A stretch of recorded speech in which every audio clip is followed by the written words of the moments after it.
من يهد الله فلا مضل له ومن هادي له ونشهد أن لا إله إلا الله الحي القيوم الذي لا تأخذه سنة ولا نوم وأعلن في القرآن بالقرآن أن محمدا عبد الله ورسوله وعاد بالخلق وأشرف الخلق وأنور الخلق من الحسن والسيارة وعلانا مولانا من المبين الفرقان أما بعد فقد قال الله تعالى في كلامه المجيد وفي فرقانه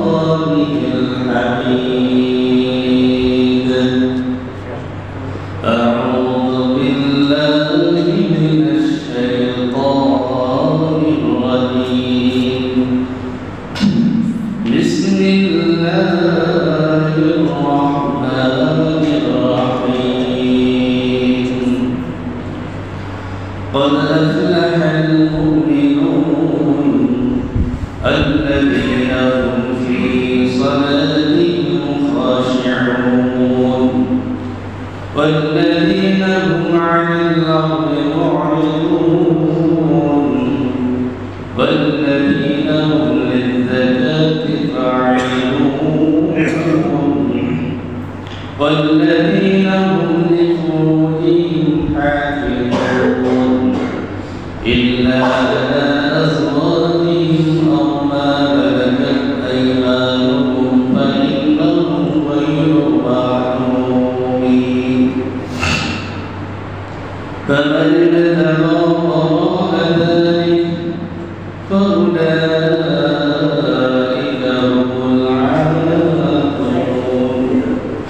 والذين هم لأيمانهم وعهدهم راعون والذين هم على صلاتهم حافظون أولئك هم الوارثون الذين يورثون الفردوس هم فيها خالدون صدق الله العظيم وصدق رسوله النبي الكريم ونحن على ذلك من الشاهدين والشاكرين والحمد لله رب العالمين وقال خير الأنبياء صلى الله عليه وسلم من رأى منكم منكرا فليغيره بيده فلم يستطع فبلسانه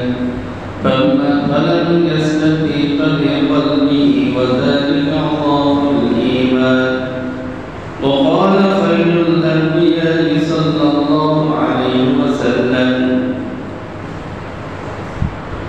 وقال تعالى في شأن حبيبه مخبرا وآمرا إن الله وملائكته يصلون على النبي يا أيها الذين آمنوا صلوا عليه وسلموا تسليما اللهم صل على سيدنا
কি সম্পর্কে আলোচনা করেছিলাম বলেন?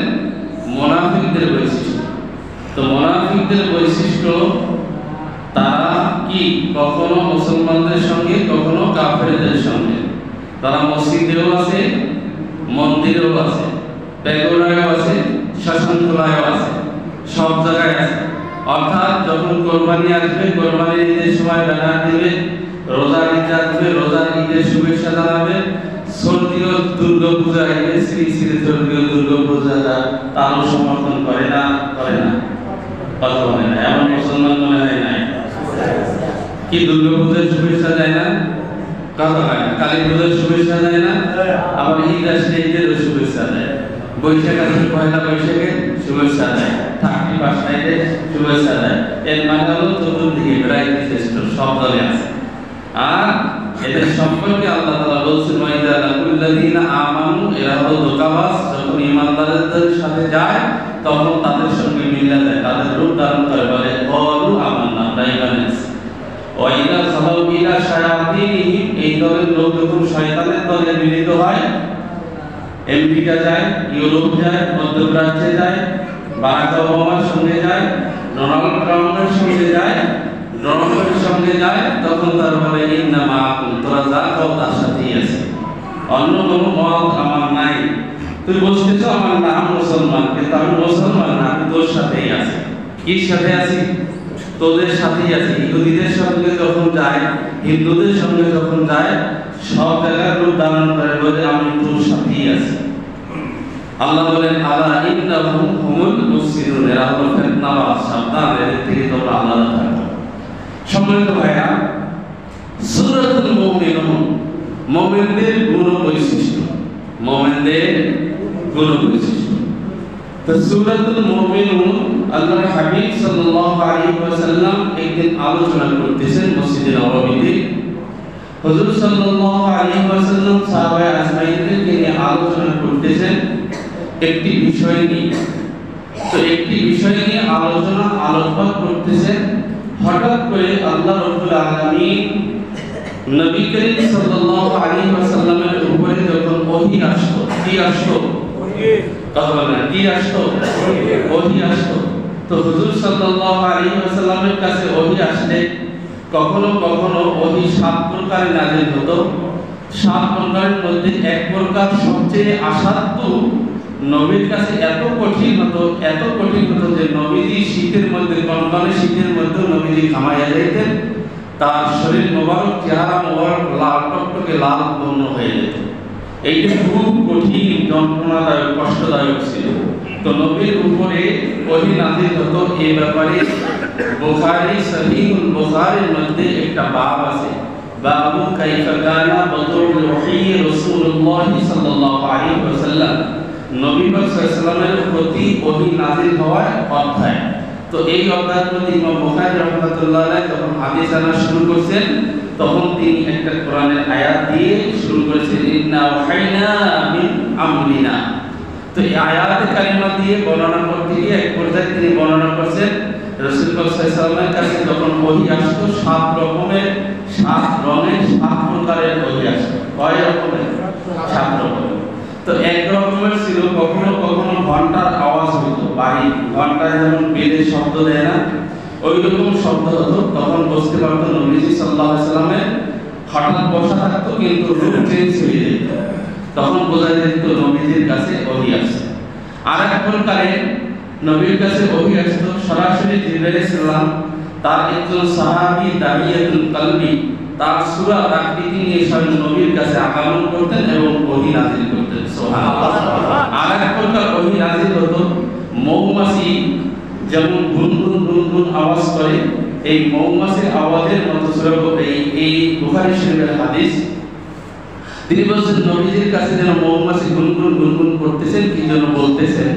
নবী করিম সাল্লাল্লাহু আলাইহি ওয়াসাল্লাম আশাদু মিনাল্লাহ, তার কাছে দেখা গেছে যে তার কাছে তার চেহারা মোবারক লাল হয়ে গেছে, কি যে গুনগুন করে বলতেছি। সাহাবায়ে বললেন, হযরত ওমর ইবনে খাত্তাব থেকে বর্ণিত, তিনি বলেন নবী পাক সাল্লাল্লাহু আলাইহি ওয়াসাল্লামের কাছে এসে কি বলছেন আমরা তা বুঝতে পারি না, হঠাৎ করে দেখি নবীজির চেহারা মোবারক লাল হয়ে গেছে, তার চেহারা বিকৃত হয়ে গেছে, তার চেহারার মধ্যে যেন একটা কষ্টের ছাপ দেখা যায় এই রকমের।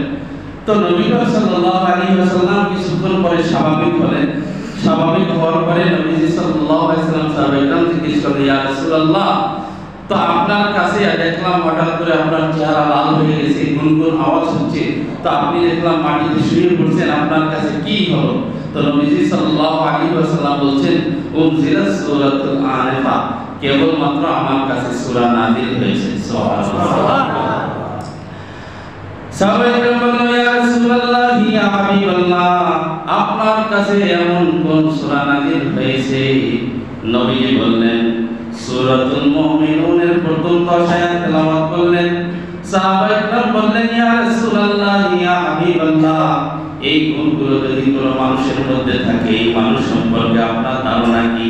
বলে, আমার ধারণা না, স্বয়ং আল্লাহ পাক রব্বুল আলামিন ঘোষণা করেছেন, এই গুণগুলো যদি আমার উম্মতের মধ্যে কোনো ব্যক্তির মধ্যে থাকে, তাহলে ওই ব্যক্তি কোনো সাধারণ মানুষ না, উলাইকা হুমুল ওয়ারিসুন, এই ব্যক্তি হবে ওয়ারিসুন জান্নাতুল ফিরদাউস ফিহা খালিদুন, এই ব্যক্তি হবে জান্নাতুল ফিরদাউসের ওয়ারিস। সুবহানাল্লাহ। আর হাদিসের মধ্যে নবী সাল্লাল্লাহু আলাইহি ওয়াসাল্লাম বলেছেন, হযরত ওমর ইবনে খাত্তাব রাদিয়াল্লাহু তাআলা বর্ণনা করলেন, নবী আমাদের সামনে জান্নাতের গুণকীর্তন বর্ণনা করলেন। এই জান্নাতের 8টা স্তর আছে, 8টা স্তরের মধ্যে একটা জান্নাতের নাম হলো, একটা স্তরের নাম হলো জান্নাতুল আদন। কি নাম? জান্নাতুল আদন। তো জান্নাতুল আদন নিয়ে নবী আলোচনা করতেছেন, বলতেছেন, শোনো সাহাবীরা, জান্নাতুল আদন এমন একটা জান্নাত, যেই জান্নাত আল্লাহ রাব্বুল আলামিন অন্য 7টা জান্নাতের স্তর আল্লাহ পাক হুকুম দিয়ে তৈরি করেছেন, কিন্তু জান্নাতুল আদন, এই জান্নাতুল আদন স্বয়ং আল্লাহ পাক নিজ কুদরতি হাতে নিজে তৈরি করেছেন। কিভাবে তৈরি করেছেন?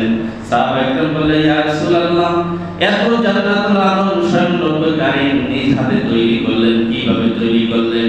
বলছে, একটা ইট স্বর্ণ, একটা ইট রৌপ্য, একটা ইট মার্বেল জমরুদ পাথরের, একটা ইট হলো লুকলু, আর একটা ইট হলো মার্জান পাথরের, আর এটার গাঁথুনি হবে, এটার গাঁথুনি হবে এটা দিয়ে মেশকাত এবং জাফরান, এই দুইটা দিয়ে এটার গাঁথুনি দিয়ে সুন্দর করে সুবিষ্ট করে সুন্দর করে সাজানো হলো। সাজানোর পরে রব্বুল কারীম জান্নাতুল আদনকে বললেন, জান্নাতুল আদন, তুমি কথা বলো। সুবহানাল্লাহ। রব্বুল কারীম জান্নাতুল আদন তৈরি করার সঙ্গে সঙ্গে আল্লাহ পাক হুকুম করলেন, জান্নাতুল আদন তুমি কথা বলো। জান্নাতুল আদন সর্বপ্রথম কথা বলতে শুরু করলো। জান্নাতুল আদন বলল, ক্বাদ আফলাহাল মুমিনুন আল্লাযীনা হুম ফি সালাতিহিম খাশিউন। সুবহানাল্লাহ। সুবহানাল্লাহ। অর্থাৎ জান্নাতুল আদন যখন রব্বুল কারীম নিজ হাতে তৈরি করলেন, তো জান্নাতুল আদনকে আল্লাহ পাক হুকুম করেছেন, তুমি কথা বলো। তো জান্নাতুল আদন প্রথমেই কথা বললেন, ক্বাদ আফলাহাল মুমিনুন, ওই সমস্ত মুমিন সফল কাম, যারা প্রকৃতপক্ষে মুমিন, তারাই সফলতা অর্জন করেছে, তারাই সফল কাম। সুবহানাল্লাহ। তো নবীজি সাল্লাল্লাহু আলাইহি ওয়াসাল্লাম বলেন, এই কথা বলতে আমি সাহাবাদের সামনে বলতে বলতে স্বয়ং আল্লাহ তাআলা এই সূরা মুমিন আমার কাছে নিয়ে আসলেন। সুবহানাল্লাহ। তো বলেন, যেহেতু জান্নাতুল আদন, তো জান্নাতুল আদনে কারা থাকবে? বলছে, জান্নাতুল আদনে ওই সমস্ত লোক থাকবে দুনিয়ার মাঝে ন্যায় পরায়ণ বাদশা। সাধারণ লোকদের জন্য এই জান্নাত না। আমার উম্মতের মধ্যে যারা শাসক সুশীল সমাজ হবে, যারা ন্যায় পরায়ণ হবে, যারা কি হবে, আদালত কায়েম করবে, ওই সমস্ত লোকদের জন্য আল্লাহ তাআলা এই জান্নাতুল আদন, যেটা আল্লাহ তাআলা বিশেষ তার কুদরতি হাত দিয়ে হুকুম দিয়ে নয়, বরং নিজ হাতে মায়া করে যত্ন করে রব্বুল কারীম তৈরি করেছেন, ওই জান্নাতের মেহমান হিসেবে তাদেরকে কবুল করবেন। সুবহানাল্লাহ। তো বলা হয়েছে, ক্বাদ আফলাহাল মুমিনুন, তাই তো দুনিয়াতে সফলতা অর্জন করেছে যারা প্রকৃত মুমিন। যারা প্রকৃত মুমিন তারা দুনিয়ায় কি কথা বলে না, দুনিয়ায় কি সফল।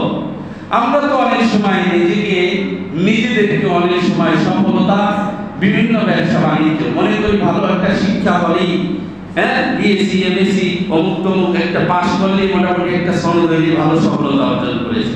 আবার কেউ কেউ ভালো একটা ব্যবসা বাণিজ্য কোটি কোটি টাকা ইনকাম করলে নিজেকে সফল লাগে, ঠিক না? কথা বলেন ঠিক না?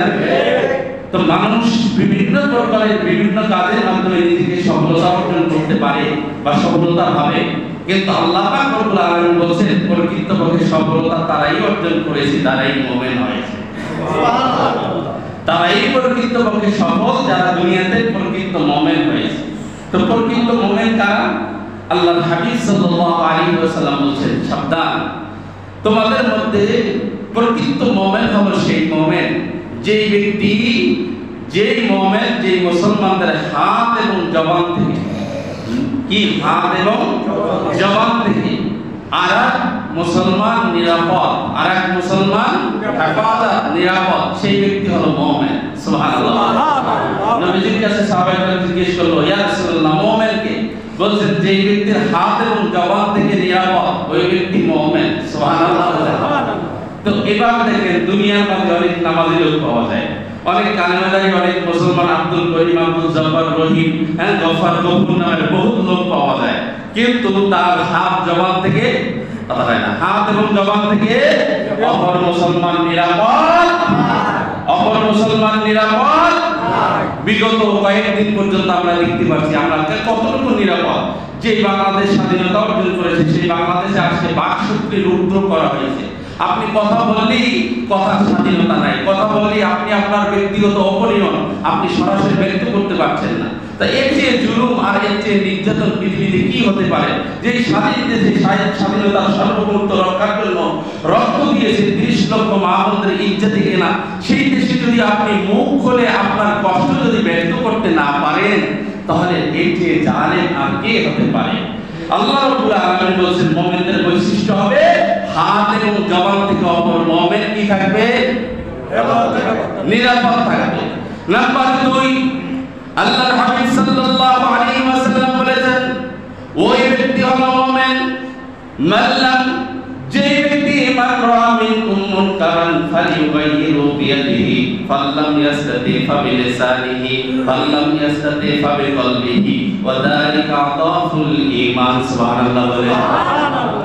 এই হাদিস ইমাম বুখারী রাহমাতুল্লাহি আলাইহি তার কিতাবুল ঈমানের মধ্যে তিনি চয়ন করেছেন।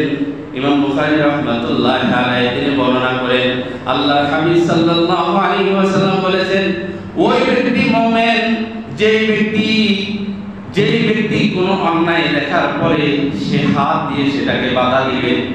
কি করবে? মানলাম মিনকুম মুনকারান, কোনো অন্যায় দেখলে হাত দিয়ে সেটাকে কি করবে? কথা বলে না, হাত দিয়ে কি করবে? বাধা দিবে। কিন্তু হাত দিয়ে যদি বাধা দিতে চান, অনেক সময় কিলের বদলে আপনি দিবেন একটা, খাইতে হবে 3টা। সমাজের নীতি তো এখন আপনি সমাজে যাইবেন ঝগড়া বাজে সারাইতে যাবেন নিজের উল্টো বেলে কিল খাবেন, সারাইতে যাবেন নিজের গায়ে গুলি খাবেন। কথা বলেন নাই? তো সমাজ তো এখন এই হয়ে গেছে। অথচ নবীজি বলছেন যে প্রকৃতপক্ষে মুমিন হলো ওই ব্যক্তি যে ব্যক্তি অন্যায় দেখার পরে কি করবে? হাত দিয়ে সেটাকে মিটিয়ে দিবে।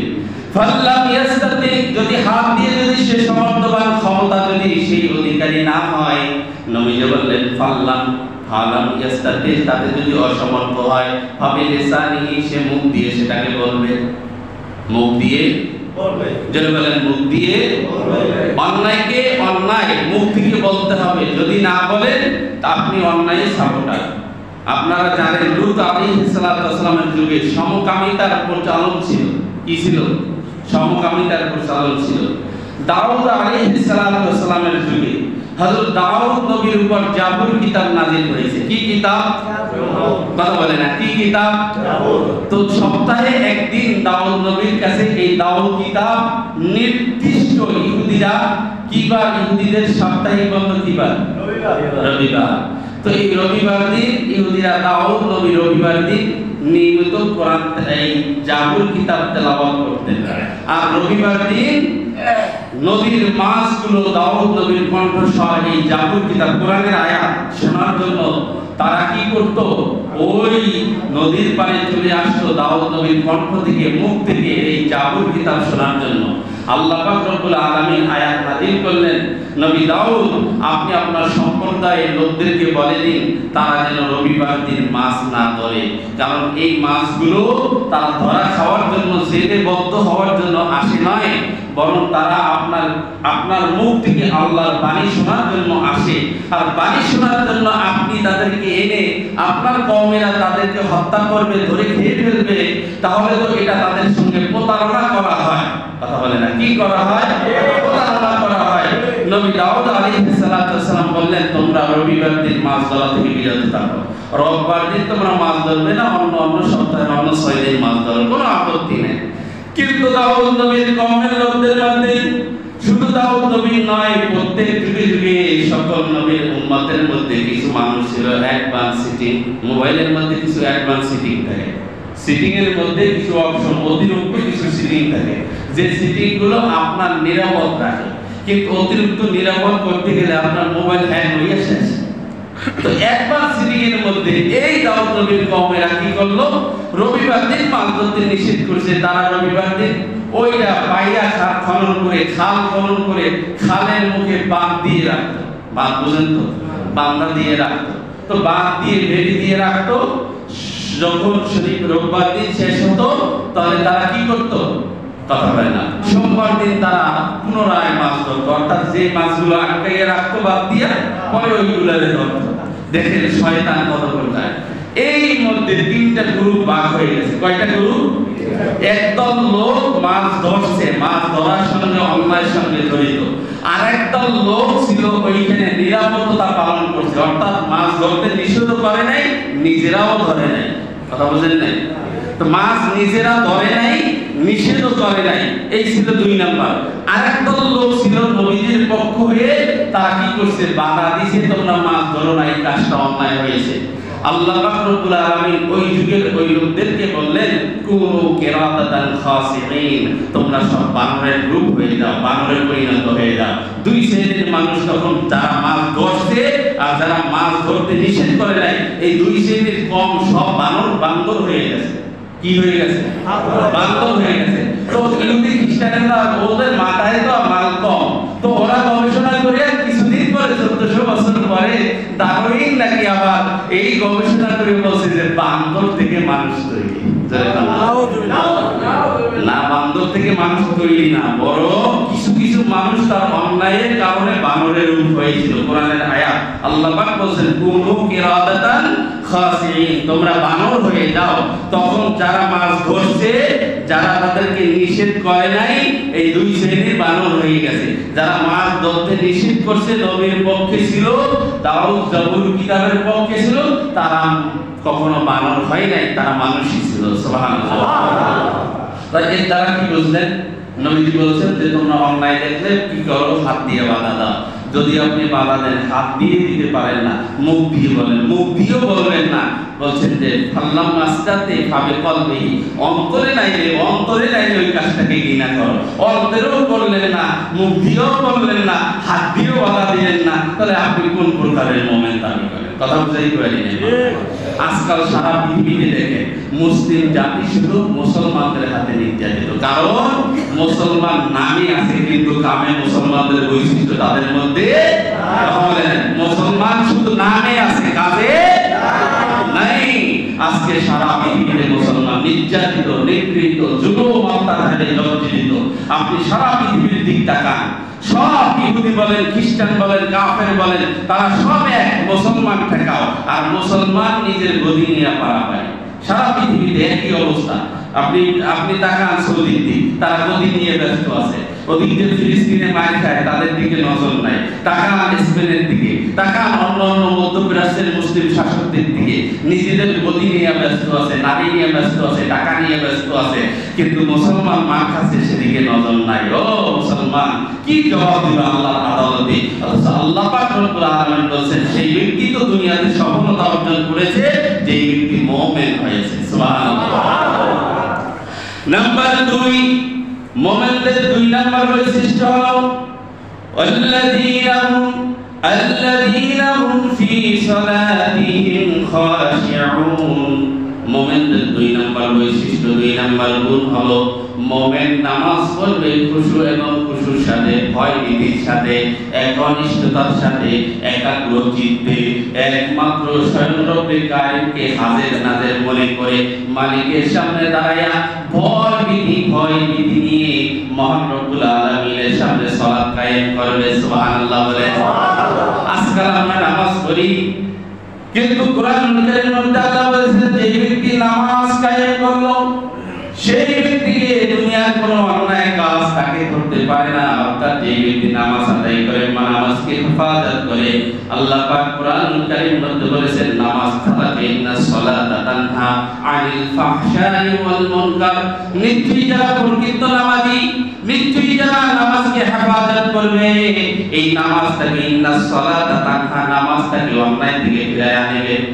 কথা বলে না, নামাজটাকে আনিল ফাহশাই ওয়াল মুনকার, ফাহশা অন্যায় অশ্লীল কাজ থেকে নামাজটাকে ফিরিয়ে রাখবে। ও মুসলমান, এমন নামাজ কিছুদিন আগে ভাইরাল হয়েছে বাংলাদেশে। কোন এক সেক্টরের কি ছিল, গাড়ির ড্রাইভার ছিল, সে 400-500 কোটি টাকার মালিক হয়ে গেছে। শুধু 400-500 কোটি না, সম্পদ শুধু সোনার উপর সম্পদের হিসাব করছে 900 কোটি টাকার উপরে মালিক এক গাড়ির ড্রাইভার। কথা বলেন।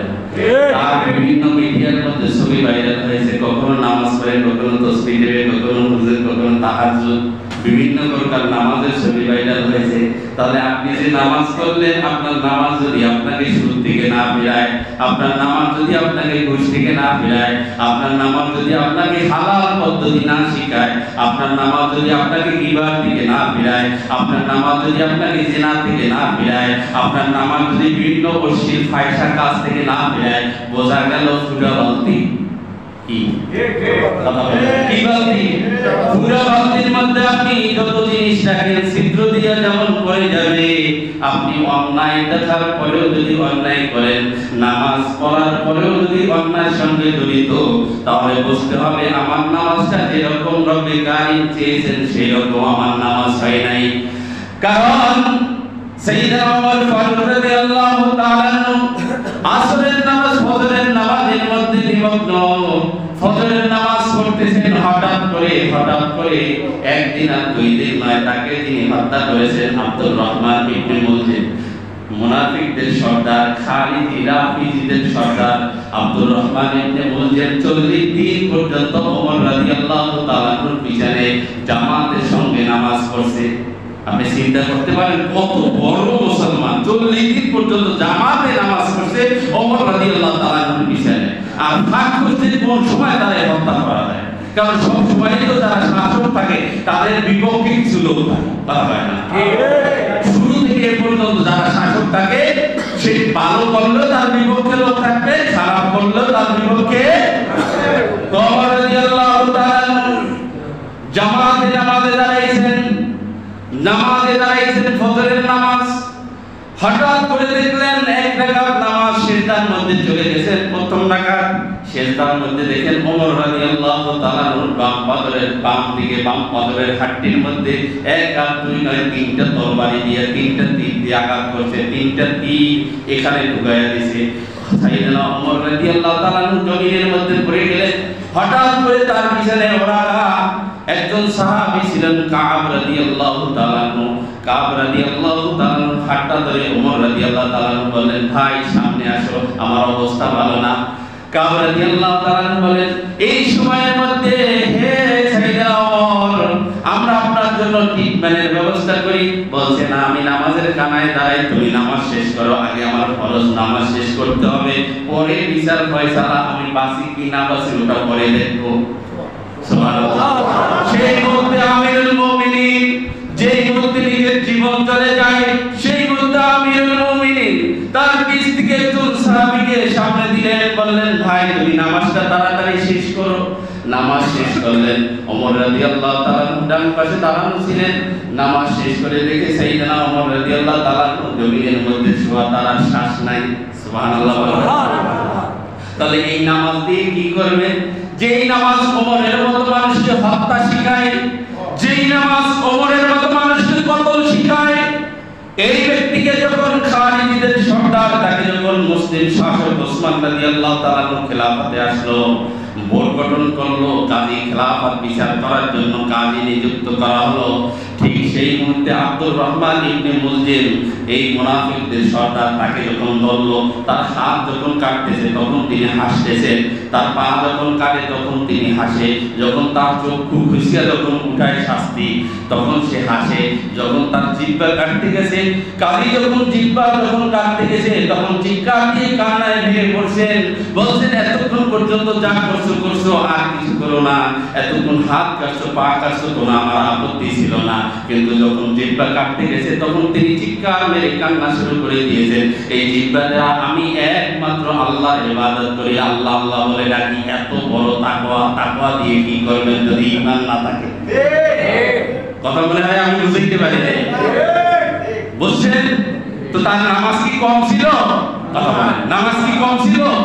তাকওয়া কেমন ছিল? ঘুমের মধ্যে ঘুমাইলেও তার জিহ্বা জিকির করত, অথচ মনের মধ্যে কি মুসলমান বিদ্বেষী, মুসলমানের মধ্যে কি মুসলমান।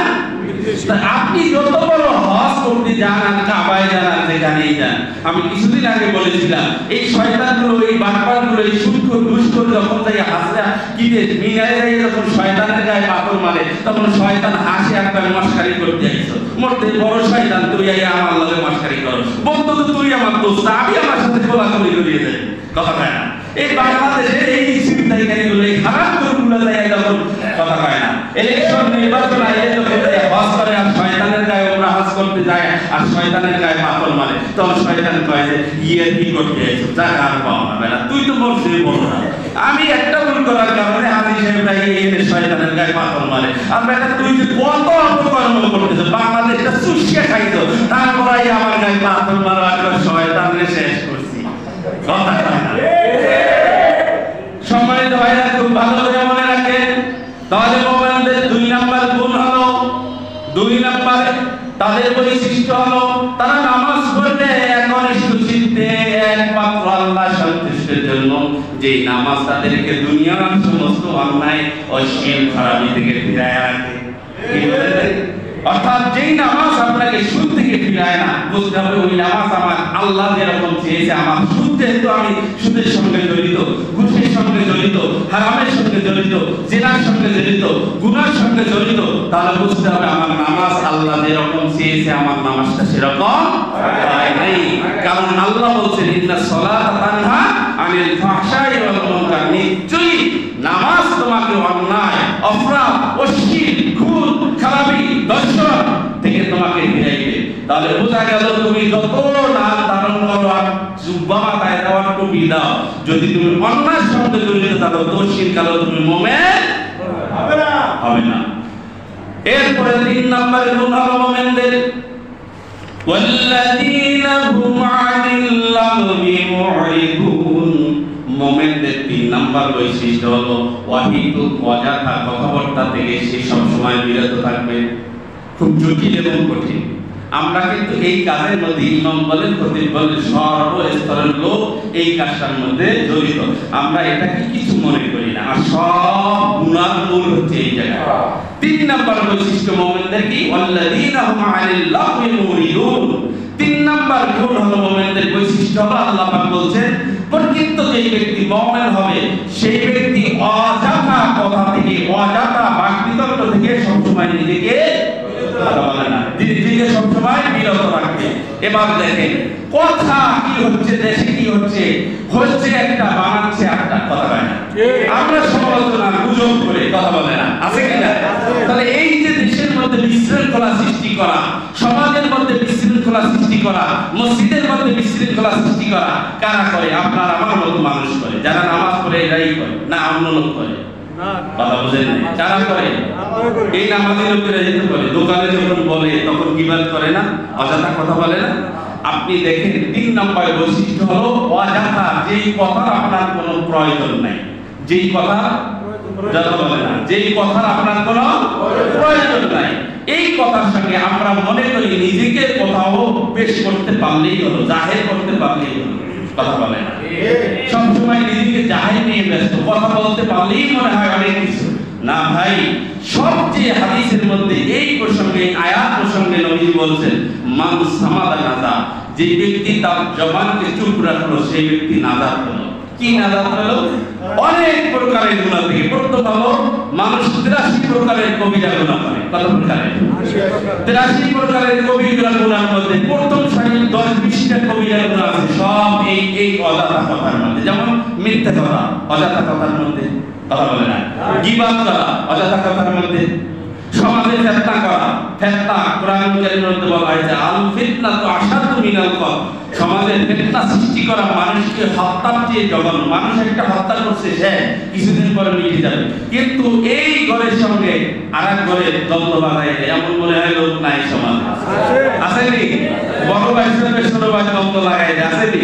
মার সঙ্গে ছেলের দ্বন্দ্ব লাগাই দেয়, বাবার সঙ্গে ছেলের দ্বন্দ্ব লাগাই দেয়, আসেনি? কথা বলেন, আসেনি? এই সমস্ত লোক যারা সমাজে ফিতনা সৃষ্টি করে, আল্লাহ পাক এদের ব্যাপারে বলছেন আল ফিতনাতু আশাদ্দু মিনাল কতল। সমাজে ফিতনা সৃষ্টি করা, দাঙ্গা হাঙ্গামা করা, সমাজটাকে কলুষিত করা, সমাজকে ধোঁকা প্রতারিত করে দেওয়া, এটা হলো মানুষ হত্যার চেয়ে জঘন্য অপরাধ। আজকে সমাজের মানুষ, যে কোনো সমাজে, শুধু এখানে নয়, প্রত্যেকটা সমাজের মধ্যে এই মহামারী বিরাজমান, ক্যান্সার রোগের মতো ছায়া গেছে। মানুষ কি করে? অযথা গুনাহ করে, অযথা কথা বলে, যেটা তার কোনো প্রয়োজন নাই। কথা বলে না, যেটা আপনার আমার কোনো প্রয়োজন নাই। এই হিফজুল লিসান, এই জিহ্বাকে সংযত করা শুধু এখানেই শেষ নয়।